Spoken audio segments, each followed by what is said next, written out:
நல்லவங்க எல்லாம் பரலோகத்துக்கு போவாங்க, கெட்டவங்க எல்லாம்.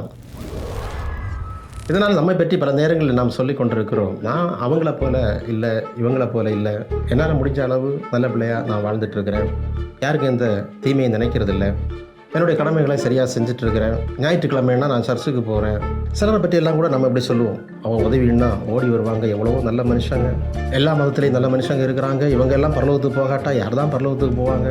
ஒரு சிலர் இப்படிப்பட்ட சன்மார்க்கர்களும் நல்ல மனுஷர்களும் பரலோகத்துக்கு போகாட்டா அப்படிப்பட்ட பரலோகம் எனக்கே வேண்டாம் அப்படின்னு சொல்லக்கூடிய நிலைமையில கூட பேசுகிறதையும் எழுதுகிறதையும் பார்க்க முடிகிறது. இந்த கருத்து சரிதானா? வேதம் இதை பற்றி என்ன சொல்லுகிறது? இதைத்தான் நாம் இன்றைக்கி சிந்திக்க போகிறோம். ரோமர் 2ஆம் அதிகாரம் 1ஆம் வசனம் என்ன சொல்லுகிறது பார்க்கலாமா? ஆகையால் மற்றவர்களை குற்றவாளியாக தீர்க்கிறவனே, நீ யாரானாலும் சரி, போக்கு சொல்ல உனக்கு இடமில்லை. நீ குற்றமாக தீர்க்கிறவைகள் எவைகளோ அவைகளை நீயே செய்கிறபடியால் நீ மற்றவர்களை குறித்து சொல்லுகிற தீர்ப்பினாலே உன்னைத்தானே குற்றவாளியாக தீர்க்கிறாய். பாருங்க நண்பர்களே, இது நம்மை திகைக்க வைக்கின்ற ஒரு யதார்த்தம். தேவனுடைய தீர்ப்பு ஒருபோதும் நம்முடைய தீர்ப்புகளைப் போல இருக்கிறதில்லை. தேவன் ஒருபோதும் ஒரு மனிதனை இன்னொரு மனிதனோடு கூட ஒப்பிட்டு நியாய தீர்ப்பு செய்வதில்லை. தேவன் நேரடியாக அவரவருடைய இருதயங்களின் ஆழங்களை பார்க்கிறார். அதன் அடிப்படையில் தான் அவர் தீர்ப்பை வழங்குகிறார். பாருங்க, நாம் ஒருவேளை வெளிப்பூச்சான நிலையிலே நம்மை நல்லவர்களாக காட்சிப்படுத்தலாம், ஆனால் நம்முடைய அந்தரங்கங்கள் அந்த நிலையில் இருக்கிறதில்லை.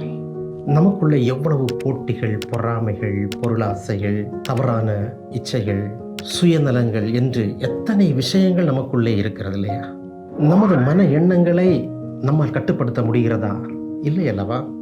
வெளியே நம்ம நல்லவர்கள் தான், ஆனால் நம்முடைய அகத்திலோ அசுத்தங்களோடு நமக்கு நிரந்தரமான போராட்டம் தொடர்ந்து கொண்டே இருக்கிறது. இது நமக்கு என்ன கற்றுத்தருகிறது? நம்முடைய இந்த மேற்பூச்சான நல்ல பிள்ளை நடத்த எல்லாம் வெளிப்பிரகாரமான ஒரு காட்சிப்படுத்தலுக்கு மட்டுமே உதவுமே தவிர நம்முடைய அந்தரங்கத்தை தூய்மைப்படுத்துகிறதற்கு இவை போதுமானவே அல்ல. நாம எவ்வளவு புண்ணியவான்கள் என்று சொல்லி பட்டம் கொடுக்கிற மனிதர்களாயிருந்தாலும் அவர்களுடைய அவஸ்தையும் இதுதான். மனிதர்களுக்கு மனிதர் இதிலே வித்தியாசமே இல்லை. சில விஷயங்களில் நல்ல பிள்ளைகள் பெயரெடுக்கக்கூடியவர்கள் பல விஷயங்களில் இன்னும் தரம் தாழ்ந்த நிலையில் அவர்கள் சென்று கொண்டிருக்கிறதை நாம் உற்று கவனித்தால் கண்டுபிடிக்க முடியும். இப்படி மனிதர்கள் எல்லாருமே தாங்கள் அந்தரங்க விஷயங்களிலே தோற்று போய் கிடக்கின்ற நிலையிலே தான் நாம் மற்றவர்களை நோக்கி குற்றச்சாட்டுகளை முன்வைக்கிறோம். இதை எதற்காக செய்கிறோம் தெரியுமா? நம்மை நாமே நீதிகரிக்கிறதற்காக நாம் செய்கின்ற ஒரு தந்திரம். நான் அவங்கள போல இல்லை, இவங்களை விட பரவாயில்லை, இப்படியெல்லாம் நாம் சொல்லுகிறோம் இல்லையா? நாம் தேவனுடைய தூய வெளிச்சத்துக்கு முன்பாக நிற்கின்ற நேரத்திலே நம்முடைய அந்தரங்க இருட்டுக்கள் நம்முடைய கண்களுக்கு முன்பாக வரும். அப்பொழுது புழு நெளிகிறது போல நாம் தேவனுக்கு முன்பாக நெளிகின்ற அவஸ்தையிலே தள்ளப்படும். அந்த நேரத்திலே நாம் மற்றவர்களோடு ஒப்பிட்டு நம்மை சுயமாய் நீதிகரித்தோம் அல்லவா? இந்த சுய நீதிகரிப்பு நமக்கு உதவி செய்யாது. இது எத்தனை பரிதாபம் இல்லையா? இப்போ கடைசியாக ஒரு கேள்வி கேட்கிறேன். நீங்கள் உண்மையாகவே நல்லவங்களா, நீதிமான்களா? தேவனுடைய வெளிச்சத்துக்கு முன்பாக நிற்கும் போது இதை சொல்ல முடியுமா? தேவனுடைய தூய்மையான அளவுகோலுக்கு முன்பாக நம்மால் நிற்க முடியுமா? சொல்லுங்க பார்ப்போம்.